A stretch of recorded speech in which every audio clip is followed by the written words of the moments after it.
What's up, guys? Welcome to a brand new podcast series called One Shot, the podcast where we talk about things all FPS and gaming news in general. I am your host. It's your boy CM Boom, and with me I have my lovely co-host, the amazing Mikeshakey. How are you doing today, buddy? Doing swell, pal. How are you? I am doing very swell on this fine morning. It's a little early in the morning that we are recording this, but as I mentioned, one shot, we are talking about things all FPS, first-person shooters, as well as some gaming news in general. And the name one shot, I picked it because the term one shot is something of either a meme or it's a call out in the FPS It's community. become a meme. It has become a meme because how Yeah. many times have you been in a game and your teammate goes, "He's one shot." You turn the corner and One shot. He's around the corner. he One is most shot. definitely not one shot. I have had that happen to me. I was actually playing a little bit of Spectre Divide the other day. Teammate went down. Literally posted in team chat, "He's one shot." I turned the corner, get the hit marker. No, he was not one shot. Sir, you are a liar. You were, that was, but yeah, we are going to be talking all the things all FPS. I know both of us we kind of specialize in the realm of Call of Duty and XDefiant, but we are willing to branch out into games like Spectre Divide and Valorant. So, but yeah, so new podcast. I've been wanting to do this for a while. I haven't had I haven't met the right person to do it, but thankfully I met Mr. Mikeshakey over here, who actually knows about as much, sometimes a little bit more than I do when it comes to first person shooters. So I just live chronically online. That's what it is. yeah, I think I think we all tend to live a little chronically online, but yeah, we're starting off Call of Duty. It is approaching fast. We are quite literally a month and 4 days from the launch of Black Ops 6. We both played the beta. I streamed the beta a couple weeks ago. It was a great stream. It's one of the greatest streams I've ever had. But I was curious, how did you feel about the beta? I want to hear your thoughts before I know we've briefly talked about this. Wasn't a huge fan of the Omni movement. really. No.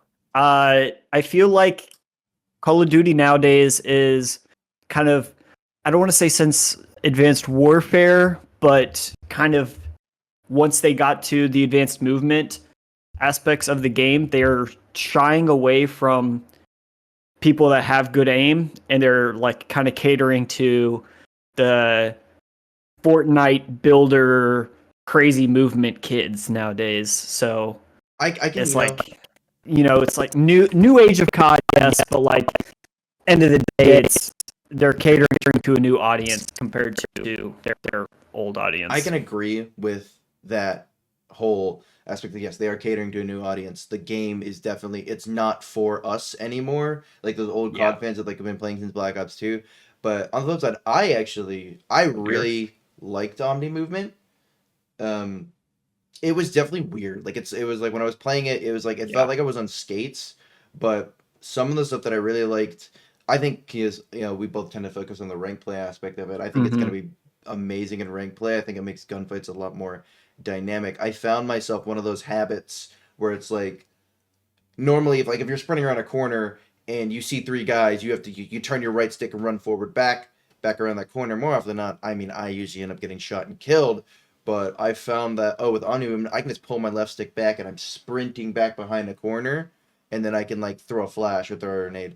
I like that aspect of it, but I think just since like the beta was like 6v6 kind of strictly, that's kind of what threw it off for me, because as I've gotten older, 6v6 not become hectic by any means, but it's just like I've the ranked mindset of like trying to track people in 6v6.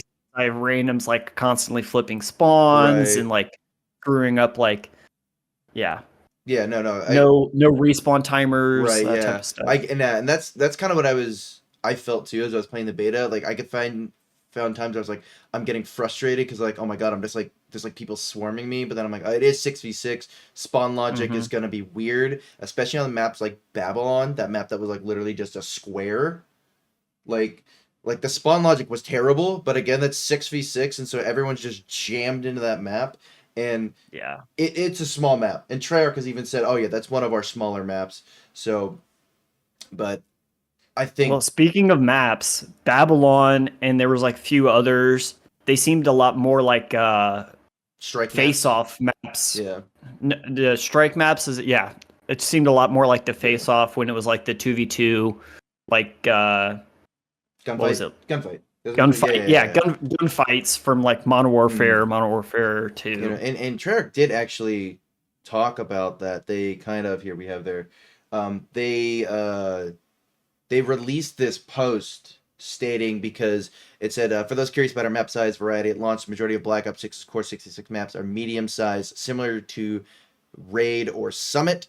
And then there's 16, so the 16 multiplayer maps at launch, and then they've broken down by size below. So the maps that were in the beta were Skyline, Rewind, Scud, Babylon, Derelict, and then you had the two strike maps of Pit and Gala. So Babylon, yeah, was a small map. Same with Derelict, but Skyline, Rewind, and Scud were quote unquote medium sized maps. And if you know, Skyline was the one with the pool in it. I like that map a Mm-hmm. lot.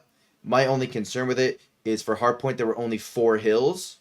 So, which I mean, 6 star this year ended up only having 4 hills at the end of the CDL season, but 4 hills kind of like I don't know. I feel like there could be some hill adjustments there. There can always be Yeah. adjustments to that. And what I like about that too is, so I mean, speaking of ranked is coming in season 1, and if I'm not mistaken, early in season 1, like before season 1 Reloaded, during the COD Next, they stated that ranked will be coming in its like earlier than it ever has before in the past. I don't know, however many years. It's the earliest it's ever been.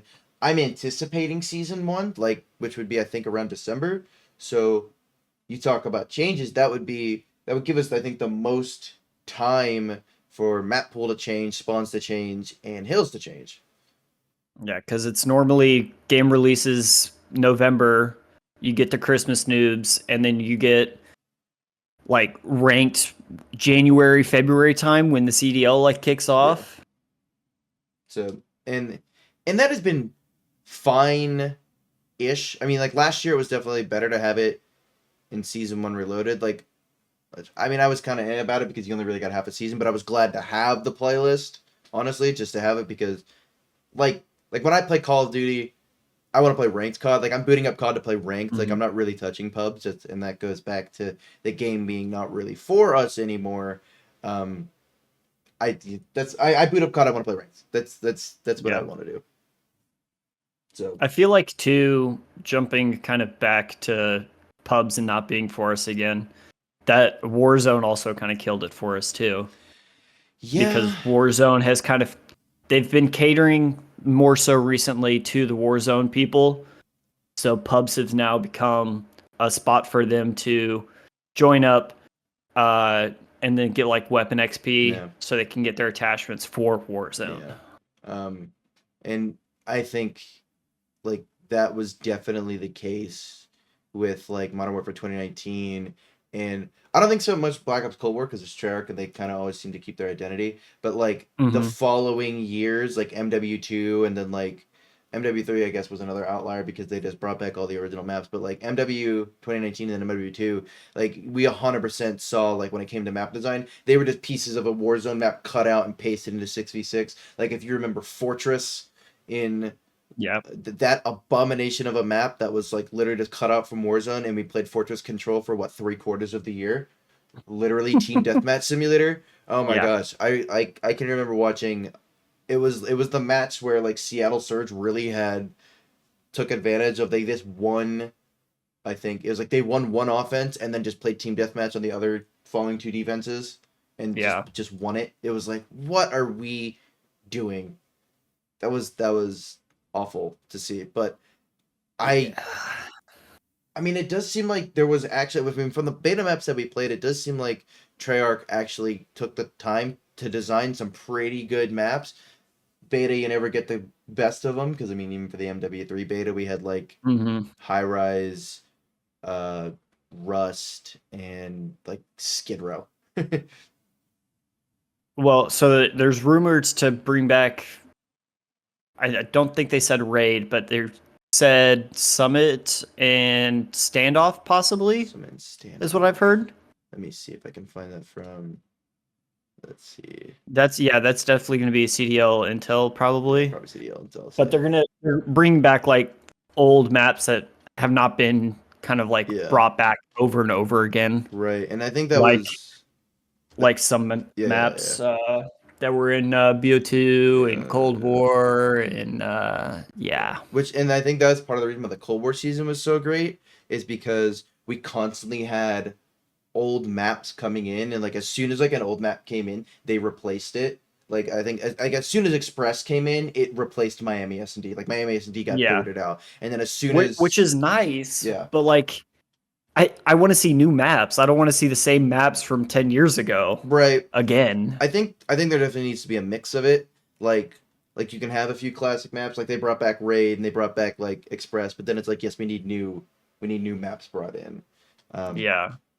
and I feel Treyarch is always gonna be good at finding kind of creating those maps. I can't find the Yeah. city until We it's we fine. need new maps, but we don't need old maps brought Well, back over and as over and right, over again because then you're killing the map, yeah. in my opinion. And then that kind of just creates an excuse for devs. It's like it's almost a little lazy. Like MW3, it's like, oh, we're bringing back all the original MW2 maps. It's like that's kind of cool, but at the same time, it's like those maps got boring really quick because they're from 2009 and we're on a new movement system. And it was kind of like, Yeah. well, I want new maps, you know? So, Oh, well, I feel like the like it's not even that Activision, Treyarch, Infinity Ward is all getting lazy too. Because like if you look at Disney, for example, they're getting lazy too. oh, yeah. Oh, let's take all of our princess movies from like the 80s and 90s, make them live And action. remaster them. Yeah, and remaster them. Like, come on, That's like, people want to see new that content. is like happening everywhere. And that is like, Yeah. that is definitely a topic that we could spend hours upon. And we may have to actually Oh do an yeah, for episode sure. dedicated to it. But, I mean, in that, again, that also alludes to companies are too afraid to put money to make new IPs. And Hmm. that kind of alludes to our next point of XDefiant, which was supposed to be Call of Duty's kind of competition. Um, as I don't we think you. I don't think it was ever meant to be like the COD killer, like people said, right, but it definitely wasn't like it was supposed to be like one and two, A and yeah, B, however you want to say it. like Valorant and CS:GO, basically, right? Like Yeah. those, it's like you either play CS, you play Valorant. I thought I heard that comparison very early on when the game was still in playtesting, and I was like, that's a really good comparison. It's not meant to kill COD; it's meant to be an alternative. And Hmm. I mean, the problem was a lot of people did kind of brand it as a COD killer, which again we never really did. But so speaking of X Defiant, as we have seen this game unfold over the last 4 to 5 months, season 2 was just revealed. Um, Hmm.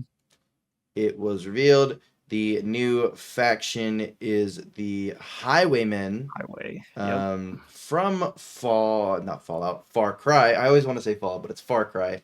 Um, and let's see, I believe they have, Yeah, that's the new yeah, map that the they're new being map, shown. Waterfront. And then it's also got the one of their abilities, Yeah. and it's got what looks to be two new weapons. So it looks like right there is PP Bison Yeah. and possibly a new shotgun. So yeah, I watched the XD brief. Three new weapons are the L86 LMG, the Bison SMG, and then the Spaz 12 shotgun. And then the Highwayman faction, their kind of abilities are, you see the ultimate there. It's the Saw Blade launcher from Far Cry, New Dawn, and then their one ability is a grenade launcher, and the other is a remote turret with an LMG. So their traits, their passive ability is this thing called Revved, to where if you go on a kill streak, your ADS no, not ADS. Your fire rate and your reload speed increase over time. So, and you can see that kind of in the bottom right hand corner here. Let's see. As they get kills here, see it goes like medium low. That there, here, I'll restart that. Like you see the bottom right hand corner. That's like You can just pause it. I could pause it. Yeah, that's true. So right down there at the bottom right hand corner, you can see where it says medium. That's if it goes away.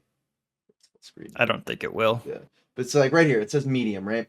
As you get kills, that's gonna tick forward, and that shows your increased like you're at the maximum. I think it's like 5 kills for the maximum movement speed, and I believe Aches tweeted it out earlier that the values for maybe not. I didn't know he tweeted out, but I'm gonna guess it's something kind of like a hot shot speed.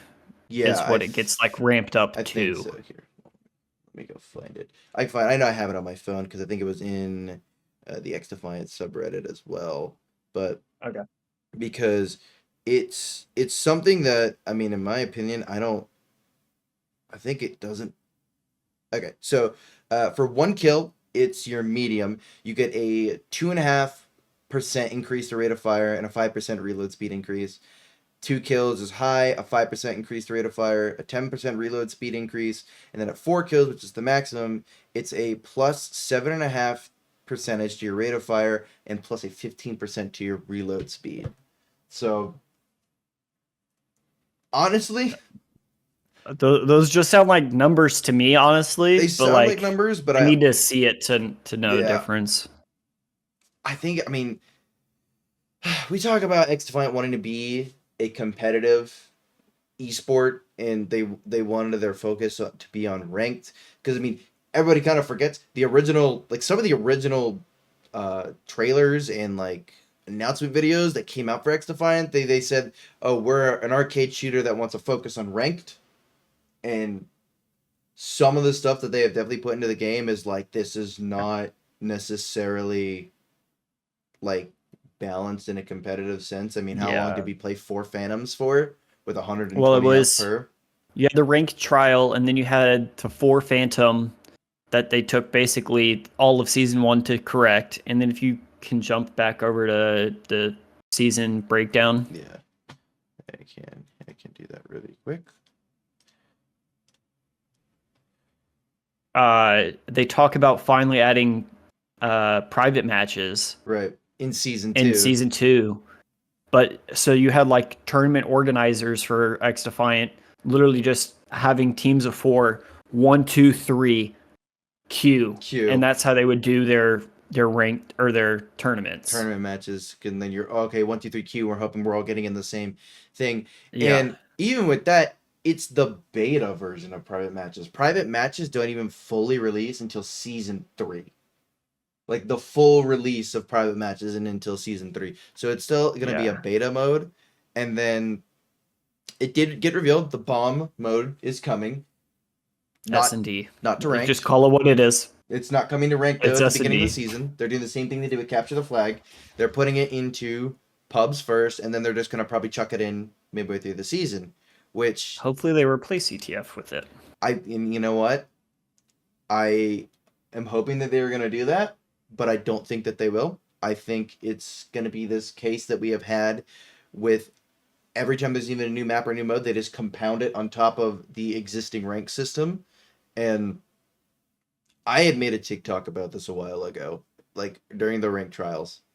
Mm-hmm. I had said that, like during the rank trials, this is nice that we can play and experiment on all these maps. But I said eventually I thought that we were going to have to start cutting maps and making like a ranked map pool, which happens in every single game. Call of Duty, they cut the maps down. I mean, even tactical shooters like Valorant, they don't play on every single map in the game. It's like 3 or 4 maps that they play. Well, that's something that I was going to say is like, you can't have a competitively viable game and just have like every pub map, every mode. Right. Because like at that point it's just 4v4 pubs Right. with a rank attached Yeah. to it. And it's like there's like 17 maps in the game, and we're playing like Yeah. all 17 in ranked. Now, granted, the linear modes, there's only like 5 of those maps.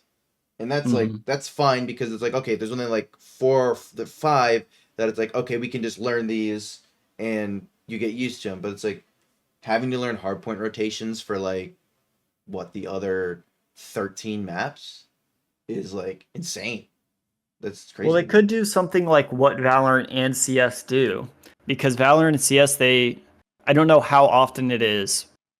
I'm gonna just say a season just to keep it easy for Right. us here. But every season they have like their pros, like, all right, we want this map in, this map out of the map pool, Right.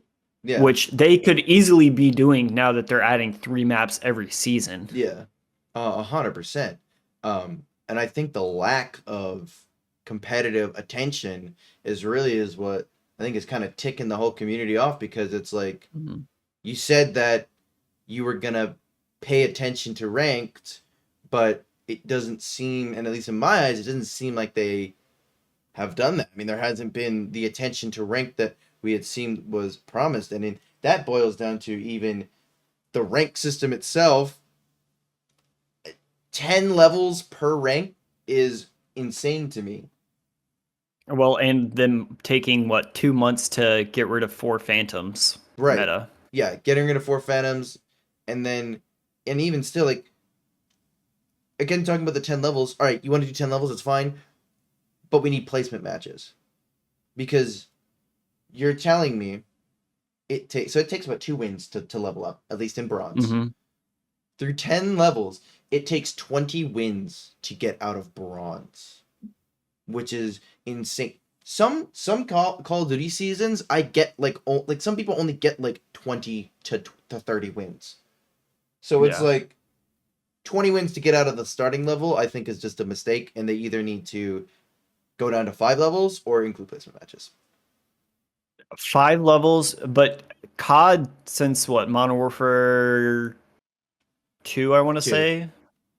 Yeah. They start you in bronze, but Yeah. they only have 3, like bronze 1, 2, and Right. 3, And so you can get out in 1 or 2 games. yeah, and that's why like that's if you're gonna do that type of system, you need to make it easy for the players that are good that consistently place like plat, diamond, crimson, above those levels. You need to make it easier for them to get out at the beginning, and that's what I liked about COD system is like, oh, I start in bronze, but after 2 to 3 games, I'm in silver, or like Mm-hmm. I'm touching gold. So whereas like I think I'm literally like silver 2 in XDefiant, and the part of that's just I haven't played it. But I'm like, I'm out here struggling in silver 2. Meanwhile, in Call of Duty, I'm hitting like plat 3, diamond 1. Yeah, I'm like high gold, low emerald, somewhere in that ballpark, Mm-hmm. and I've not played it in probably. I definitely have not played it at all in September, Yeah. but probably mid August was the last time I played competitive Yeah. in XDefiant. I played it when they announced the whole like, oh, we're putting the faction restrictions into the game. I'm like, Mm-hmm. oh, cool. Well, maybe this will be better. And I booted up, and I had the same issue that I've been having since day one. Started with a full team. Someone left immediately, Yeah, and and it that's something was too. Like if we look at the season breakdown, like ranked loadouts coming in season 2, but then eh, in season 3, ranked rejoined, and then season 4, ranked vote to surrender. yeah. Like all of that should be coming in season 2 minimum, in my opinion, just to make ranked viable. I mean, and the big thing too is in season 3, you see ranked sanctions. So ranked sanctions. So everybody knows the biggest issue that XDefiant has had with their ranked system and their ranked play is that people are leaving games because there's no ranked sanction outside of they're just losing SR. You Mm-hmm. lose the max amount of SR, which is like 50 or something like that, and you don't get a matchmaking ban. You don't get a penalty. You can just re-queue up. Ranked sanctions coming in season 3 is a huge mistake, I think, on their part. Like, Yeah. that is arguably the biggest problem with your rank system, and it like that needs to be like that needs to be there yesterday. Well, I've heard too through the grapevine that if like Ubisoft said if by season 3 the game doesn't have like X amount of like concurrent Yeah, I've seen that as player well. base, that they're just gonna cut the game. Yeah, and yeah, I've seen that. I think yeah, it was they were struggling to reach 20,000 players across all three platforms. This includes PS5, Xbox, and PC. So it's like across all three platforms, they're struggling to reach 20,000 players, which Yeah. is insane to me. And but again, it goes back to like the game came out and pre-season one, I think the game felt super good. Like the net code felt like super tight. Whatever adjustment they had made, it was like, oh wow, this actually feels really really good. I feel like I'm hitting my shots. The trials were fun to play. It was like, oh, this is nice that it's there. I know we're not playing for actual rank, but it's cool to have this. And then Mm-hmm. season one dropped, and everything just kind of broke. Yeah, netcode broke, and then with the like ranked release, it was just from trial to season 1 ranked. It just felt day and night difference. Yeah, it felt like we were playing a completely different game, and then like, and that's kind of when we first started playing too. Was when season one ranked came out, and then we're just like, oh my gosh, yeah, people are leaving like crazy. I don't think I didn't experience it during my first stream because I played day one, but I can Mm-hmm. remember going back the next day and playing it and being like, oh, this is a problem. This is a serious problem, and it needed to be addressed. But and they just they never did, and that stinks because I really wanted this game to succeed. It was yeah. Yeah, That I think their main focus in season 2 should be fixing ranked. yeah. If they get ranked nice and solid, they'll have that player base come back, Yeah. and they need to like ramp it up too, because with COD coming back or like a new COD coming out, they're going to lose a lot of Yeah. player base just off of the new COD release Yeah. And for a few months at least. that was something too that I had kind of like speculated, and it's the part of thing I hate. I hate being right, where because we had the delay of XDefiant last year. It was supposed to come out in October of last year Mm-hmm. when uh, COD was at a down point. It was like we were coming off of MW2 2022, which in my opinion is the worst Call of Duty made of all time. It was terrible, hated it, and so the community was up and I did not like that game. Vanguard exists. Yeah, but at least like the TTK in Vanguard was a little bit better. I never played Vanguard, but from what I understand, that's the by all means I played it worst one. halfway through its life cycle because I started streaming and I needed weapons for Warzone.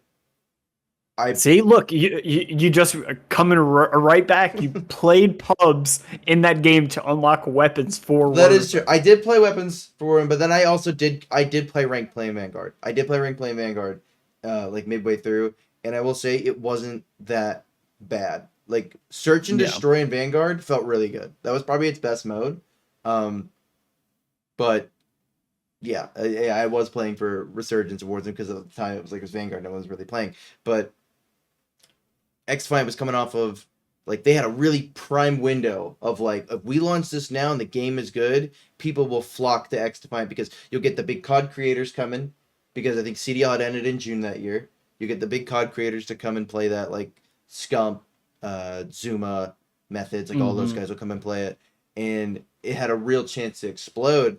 And I had said like this needs to come out sooner rather than later because if they try to compete with Treyarch the following year, Treyarch had an extra year to develop the game. I said Treyarch's going to come out swinging, and that's exactly what's happening. Treyarch is coming out swinging, and XDefiant Yeah. is struggling right now to keep their Well, ground. to the very first betas for X Defiant, where like everyone was having fun with it Yeah.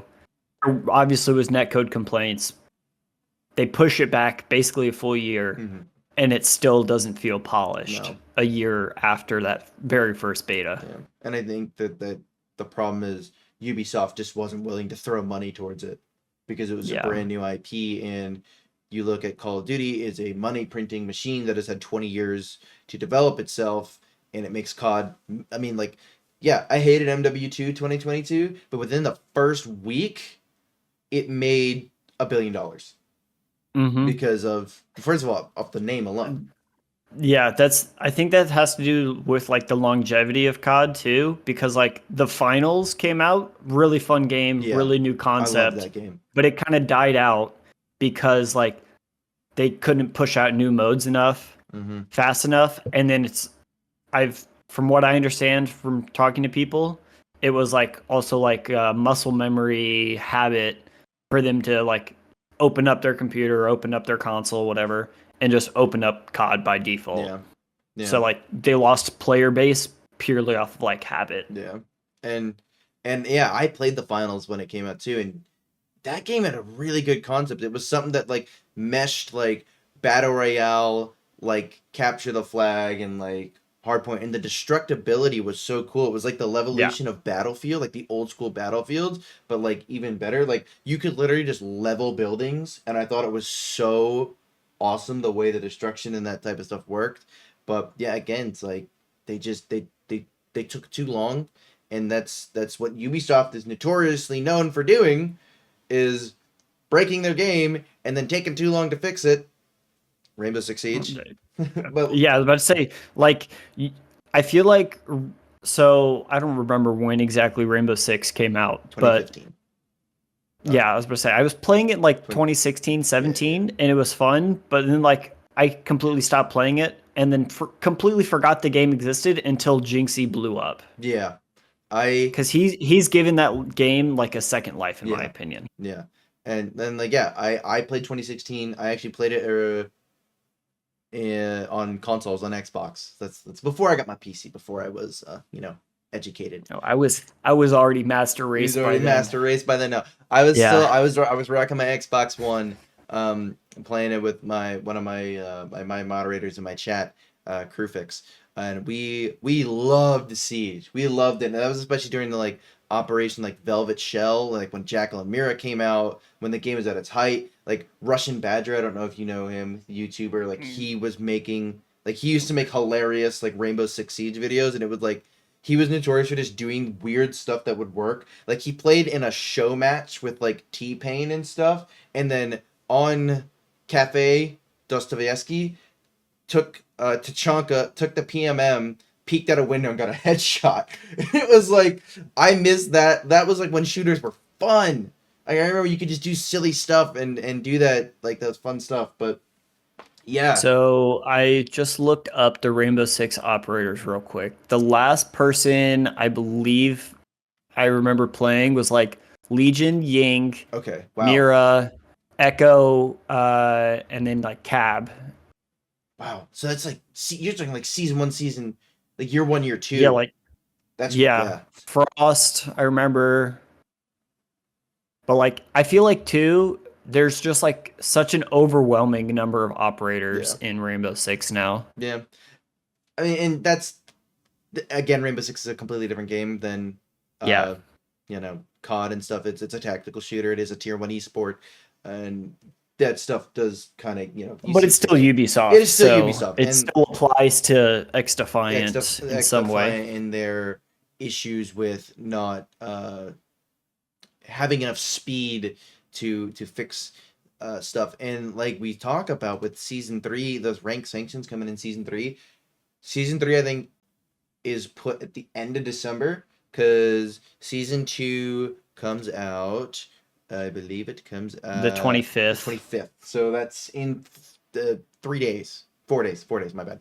4 days 4 days from from recording. time of recording. 4 days from time of recording. Um and so yeah, because that'll be the Tuesday or Wednesday of that week. It's So Wednesday, Wednesday. yeah, X finds it on Wednesday. COD's on a Yeah. Tuesday, X finds it on Wednesday. I always forget those things.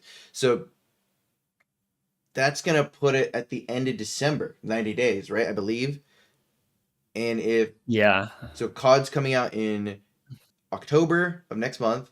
Um, It'll be probably Christmas I time mean, by the so time season 3 yeah, starts. so season two is coming out on the 25th of this month. COD's launching on the 25th of next month, and if COD's rank system is coming December, early December, and X Defiant still has issues, you can kiss it goodbye.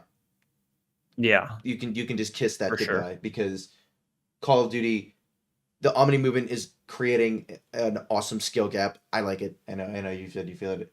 You know, think about It creates a good skill gap, but from like you're gonna have like the average Joes, blue collar workers that have been playing Call of Duty since like the first COD, for instance, come in and they're gonna hate that game. Yeah. It's like I said earlier, it's gonna be the Fortnite super build kids that enjoy that game.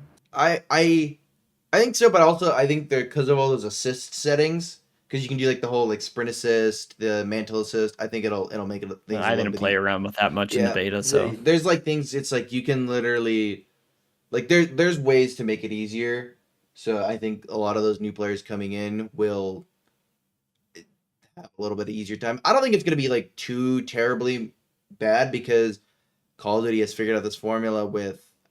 I'm gonna say the magic word: skill-based matchmaking. I said the word. boo. Boo. Yes, I've said the word. You know, skill-based matchmaking. We can't deny that it hasn't benefited Call of Duty over the past 5 years. It has increased their player retention massively. It has. It's made them a ton of money because the casual market, again, Call of Duty is definitely a casual shooter. It really just is. It's not designed to be competitive. We the community just kind of took it, made it competitive. Competitive is an afterthought, but it's a casual shooter. Always has kind of been a casual shooter. And skill-based matchmaking. But then you get like a blue collar workers absolutely love the game. But then you get like middle of the road people like us Yeah. that play both sides of the fence. And I don't want to hop into a 6v6 pub and be struggling. Okay. Comments. Don't roast me for saying this. Struggling to possibly get a 1KD. Right. Like I want to hop in and just like be able to recline back and shoot some kids. Right. End like, of the day. You want in pubs. Stop. You want a pub stop. Yeah. And you know, and you can't do that anymore no, in COD because of consistently. SBMM. And yeah, I would say that has definitely been that's turned me away from pubs. That's turned me away from pubs for a long time. And it's especially too because it's like you said, I'm just playing. I just want competitive, and I think there's other aspects of the game that just haven't made me care. Like I haven't cared about like camo challenges in a while, or like stuff like that, just because I'm like I just want the ranked earn rewards. But yeah, that SBMM has been. It's what's made COD money and has catered to the casual, and it does suck for us because, like you said, we play both sides. We like the competitive aspect, but sometimes we just want to, get into a lobby and chill. Like ironically, my wife plays Call of Duty, and she plays ranked a little bit. Ironically, I was actually very surprised when she's like, "Oh, I want to play ranked." I was like, "Who are you? Holy crap!" But she plays pubs, and it's like if we want to play together, our SBMM gets a little balanced out, but it's like my SBMM is so much higher than hers that it probably creates a little bit of an unenjoyable experience for her because it's like she's getting into higher end lobbies where these guys are doing 360 no scope, right, like all that type of stuff, and so I do feel bad. I don't know what lobbies you're in that people are 360 no scoping in 2024, but hey, it's possible. But like phase of 2015, yeah. But like that type of stuff where it's like, I wish it wasn't there. I wish it was just a true non-SBM experience, and I will give XDefiant credit for not including SBMM in their pubs because their pubs experience, I think, even with some of the technical issues, the pubs experience in XDefiant is really good. I really like the pubs experience. Like you said, you can go in, you can just you can throw music on in the background and just shoot bots. Yeah, turn off your mind and shoot. Yeah, and that's something that's been missing from COD for a long time. And I think, unfortunately, if XDefiant doesn't pick it up, there's not going to be that option anymore. Yeah. Because of the timing of things. So, I don't know. I'm interested to see what happens over these next few months. Although, interesting enough, over these next few months, there are more games coming out. We've been playing Spectre Divide, which is actually a really fun game. Unique. That one's, I think it's also struggling a little bit more for players, but I think that game's going to grow over time. I think it's struggling purely because of the marketing standpoint. Yeah. I didn't really know about that game until I saw you playing it. Mm-hmm. And like, if you go on Twitch, like, no one's playing it. I looked yesterday, Friday night, and there was like less than 1,000 viewers on that. Yeah, and that's XDefiant's problem too, is 1,000. It's 1,000 viewership on Twitch because no one's really playing it. Yeah. But well, not all the big COD streamers left it too. Yeah. Because you had went preseason or like early season 1, they were all playing it because like the COD was in a limbo, but now it's off season, so now you have like all of those people like playing Valorant or whatever else they play. But it seems like a lot of the COD pros and X pros play Val. The standard COD season's over, back to Valorant, where it's like all the COD pros just go over to Valorant, and we're all playing that. I like Valorant. It's a fun game. I'm terrible at it. So I tried playing it a few weeks ago. I got angry and I went, you know what? This game isn't for me. Spectre Divide came out. The shooting's more forgiving. I can do it. I'm not a keyboard and mouse guy. I need a controller in my hands. I can't. My aim with mouse and keys sucks. Valorant's on console now. I don't have a new or not console on it's on console. Yeah, it's on console. I don't have a so you can use a controller. It's fine. It's fine. But and even in December we talk about Marvel Rivals is coming out. That game, basically Overwatch, but with Marvel people, right? But I've heard it's like actually really, really good. I tried to get into that closed beta, I never got in, and I'm actually excited for that one. I mean, then like I watched some gameplay of it. Yeah, it looked fun. It looks really fun. But so that's gonna be the nice thing is that in like come December, there's gonna be shooters to play. Like we'll have COD, we'll have Spectre Divide, we'll have Marvel Rivals. There's that new game Deadlock coming out. That's basically like League of Legends but a third-person shooter. So it's gonna be a good year, I think, for first-person shooters.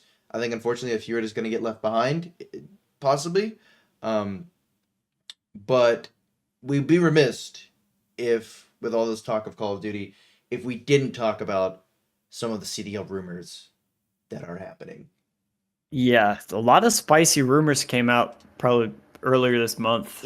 Honestly, insane spicy rumors. Yeah. Well, if you scroll up. Oh, there it is. We got this. So I just saw. We have the big thing of the offseason is that LA Thieves are finalizing a deal to add Hydra, Scrap, and Envoy to their roster alongside Ghosty for BO6. Which means after they won champs, cut their pay for the winning roster. Yeah, couldn't afford. And then did a rebuild year where they saved money, and now they have money to buy out 3 contracts, and including re-signing Envoy. Yeah, who won them the championship in the first place. Holy crap! Well, we're in a 3-team league now. Scrap and Hydra are probably the 2 bigger names. Yeah. On that's going to be where they spend a lot of that money. Yeah. And even to follow up with that, the owner of, because again with all those rumors, the owner of Cloud9? No, Toronto, I think. Okay. Toronto Ultra CEO posted here, and of course we can't here. I'll just read it. It said he said, there's been a lot of speculation, but I'm not going to confirm or deny anything right now. For the CDL, we simply can't sustain the contracts we have. They were made under different circumstances in the prior CDL model, and the best path forward is to reset and let everyone explore their options. Our players have been incredibly cooperative. We lowered buyouts dramatically to give them the freedom to choose their next steps, and many have already done so. We also face some unique challenges here in Canada, like exchange rates and taxes, but it's all a part of living in this incredible city and country. Our organization has a proud history of success. We constantly invested in the ecosystem with top-tier coaches, facilities, live events, and of course, our amazing fans, who I seem to meet wherever I go. For those disappointed by changes in the roster, I ask you to trust us. Over 6 years, we've delivered unforgettable moments, and we've learned that giving players flexibility is key to long-term success. We are gearing up for an incredible year of COD in Toronto, and I can't wait to share it with you. So they lowered the buyouts for Scrap and Envoy, which allowed LA to buy them out and essentially get them. Because, I mean... Well, too, that... Toronto was like the team year 1. Yeah. that had what, a 10-man roster because it was 5-man active roster. They had a 10-man roster, and they were literally just playing like plug and play to see what would work. Yeah. And that's how they found like Insight and I think Insight, and then who else was on that roster? Was Bance on that? I don't know. I Bance started was on that watching roster, I think, CDL and then Methods was on that team. Yeah. Yeah, I know that. Yeah, but because I remember in Cold War, the Cold War roster was Bance. I think it was also was it Insight as well. I remember that so. that Cold War roster made it to Champs Grand Finals and FaZe swept them. Well, Toronto's been very consistent past 2 years. They got what, top 3 or 4 this year, and then they got top 2 last year. Yeah, they got bullied in a grand finals at Champs by New York.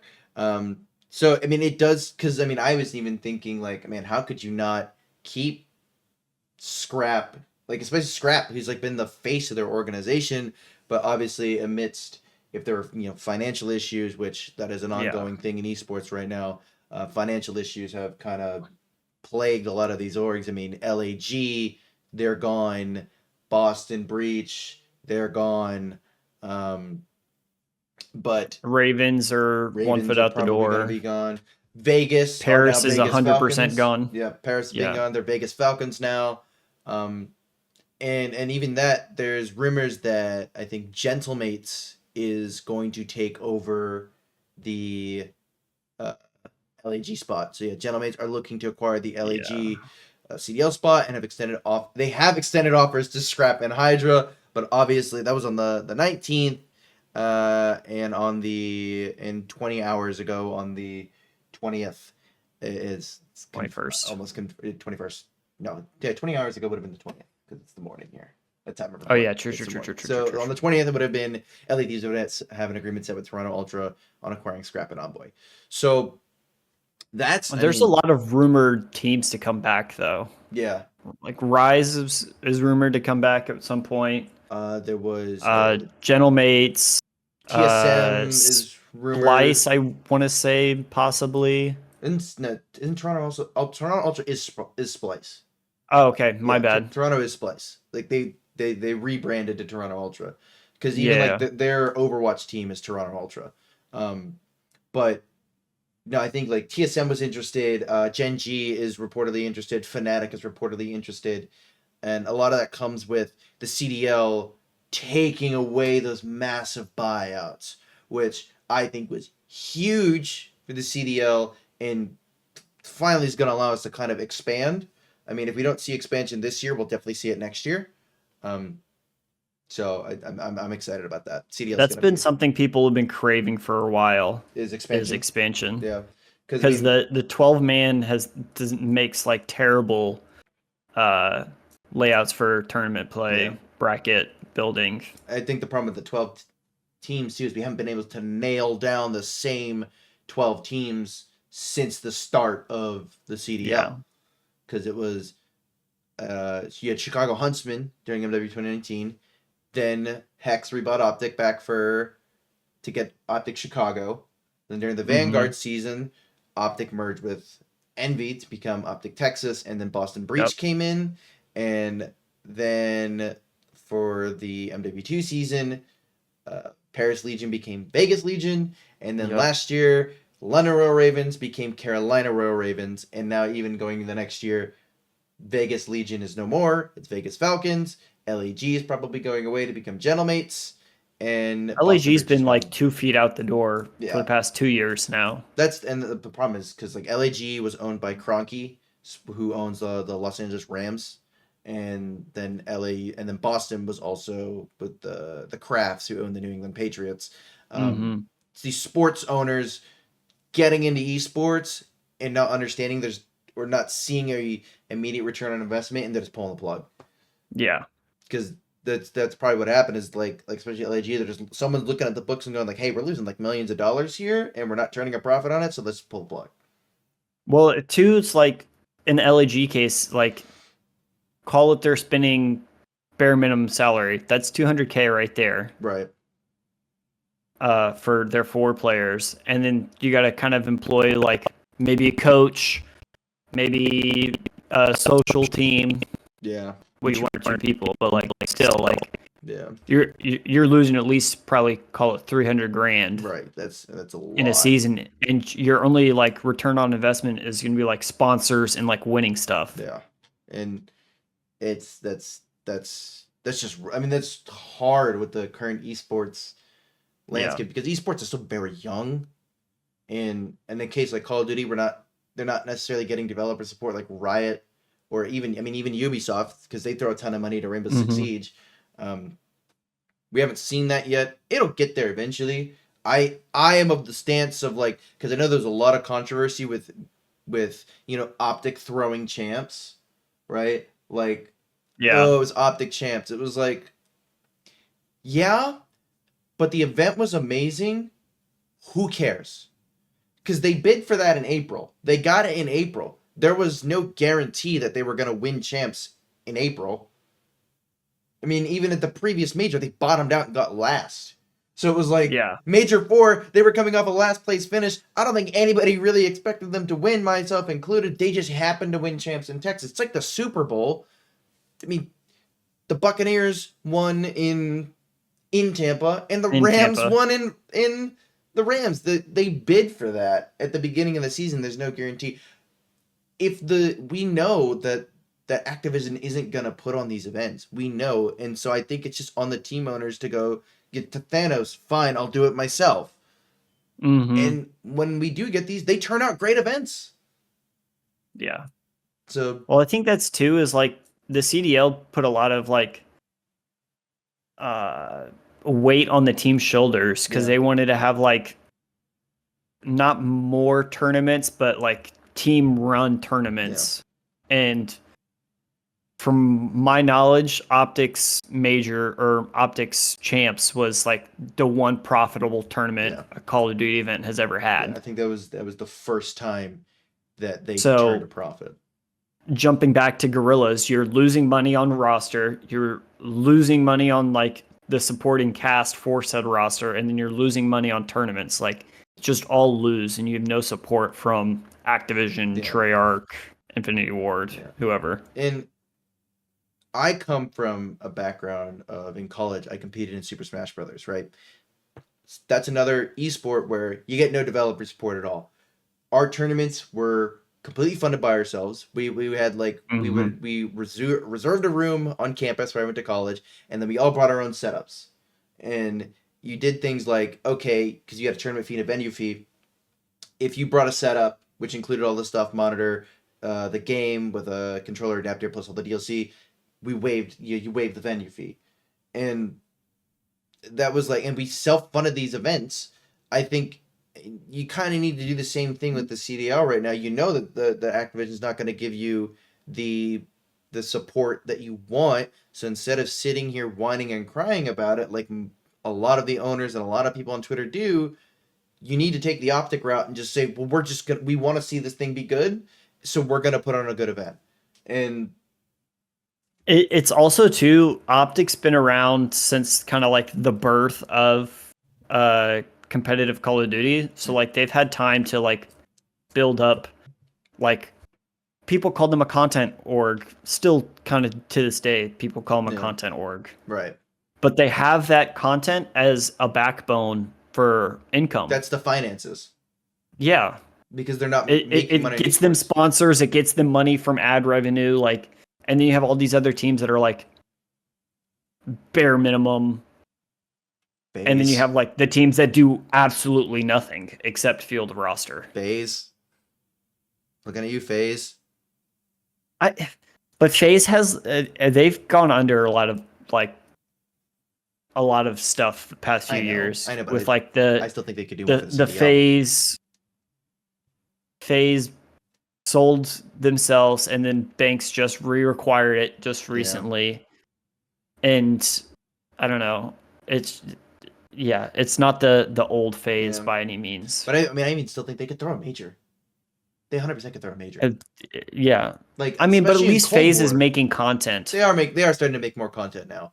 Yes. I think in terms of the CDL, they could do. There's a lot of orgs that could do more. I mean, you even see orgs that like their teams are crap, but they're still trying to do stuff like Minnesota Breach. Rocker. Well, they didn't even breach it, but like Minnesota Rocker, like last year, to play some of their league matches, they flew teams out to their own facility so they could play them on LAN, which is like, that's awesome because more LAN is always better. Yeah, more LAN, sure. more better. But I mean, well, you have like Minnesota and Breach that like they both host tournaments. Yeah, unfortunately, not. And then you have FaZe that does content, and it's like, and then you have like LAG that fields a roster. Yeah. Vegas that fields a roster. Well, now though too, with those major orgs like Falcons coming in, C9 coming in, we have orgs that can actually throw majors because they actually have money. Like C9's actually got money. Coming in. Yeah, Heretics coming in because they threw a major their first year in, and it was an okay major. I like this. The stage design was really cool. They had like the player banners, but I think we're finally getting to a point where we're getting teams coming in that have more money that can start to throw majors. Obviously, Optic's gonna throw majors. Toronto's gonna throw majors. Those are two of usually the best ones. But now C9 can finally throw a major, and Falcons. I mean, but you can kind of attribute like them getting rid of the buy-in fee. To like now all the big orgs that have money wanting to come in. Yeah. And because that's Optic sold themselves to a venture capitalist. FaZe did it. Like a lot of teams that didn't necessarily have the capital to pay the $25 million. Yeah, it's $25 million. Yeah, $25 million buy-in. Like that was insane. Yeah. That was and then you don't get any like backbone support from Activision after spending $25 million. No. And I think that like yes, a lot of those teams were on payment plans, obviously, but still. That's still a $25 million payment plan. That's $25 million for a league where we couldn't nail down the same 12 teams. And no team had income. No. But going right back to that last topic. Yeah. But I think now it's like we said, they got rid of the buyout fees. We have more teams that are interested with money actually coming in to the CDL. And so that's going to create we can throw better majors. We can potentially, get more revenue out of this. I think the CDL is finally taking steps in the right direction. And I think this year, the game is probably going to be the best of the CDL era. We're going to probably see some insane stuff. Just because it's Omni movement and the shots here are going to go off. And I'm excited for this year. I can't wait to watch COD. I think I've never been more excited to actually watch Call of Duty than I have been like this year coming up. Because, I mean, even Cold War was super fun to watch. But well, that too, there's not a lot of money coming in for the teams. And like, I'm looking at your Twitter pulled up right now. Yeah. And Draza is supported by Battle Beaver. Like, outside of Battle Beaver, Scuff, and like G Fuel, there's not like a lot of like super notable sponsors. Like Monster. You can do like like Monster, you can do like Mountain Dew. Mountain Dew pulled out. Like that's why they have Monster. Yeah. But no, I get it. Like you're not gonna get like a Logitech sponsor because it's a controller game. Right. You're not gonna get it like you could get a Razer, but like you're not necessarily going to get a Razer sponsor. Yeah, I think, and those sponsors are probably going to really sponsor more individual teams rather than the CDL itself. Because like Razer does sponsor Optic and FaZe has SteelSeries. But again, those are like. Well, and then you used to have Astros used to sponsor a lot of teams too. Yeah, and Astro used to be like what they had at the events because I can remember seeing those at like during Cold War and I think even a little bit into the Vanguard season they had like the Astro headphones. It always made me want a pair of Astros. But I got my HyperX. I love those. But like, those sponsorships definitely they could potentially come in and just create more revenue streams. I think that's a good. Yeah, but the teams need to do stuff to like warrant getting more money from those sponsors. Yeah. And I think that'll come with throwing majors, doing content, even doing like the weird like quirk stuff like Optic does the drums, like like doing stuff like that that's recognizable. I think Toronto Ultra has that weird squirrel mascot. I think it's hilarious.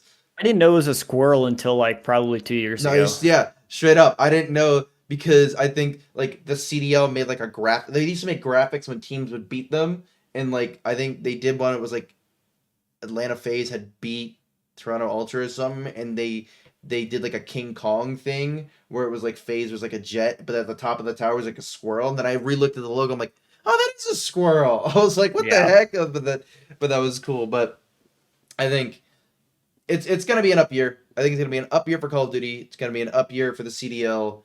I'm excited. I can't wait. And then also, we can't wait to continue doing this podcast. That this is gonna be a lot of plans for this. It's gonna be awesome.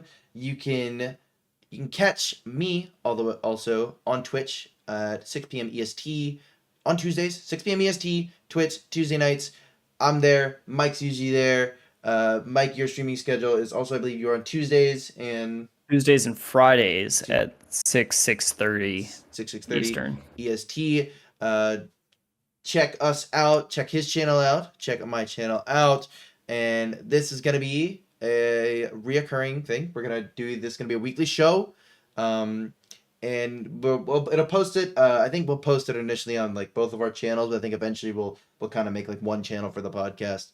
That way, like we can have it separate. Okay. And Yeah.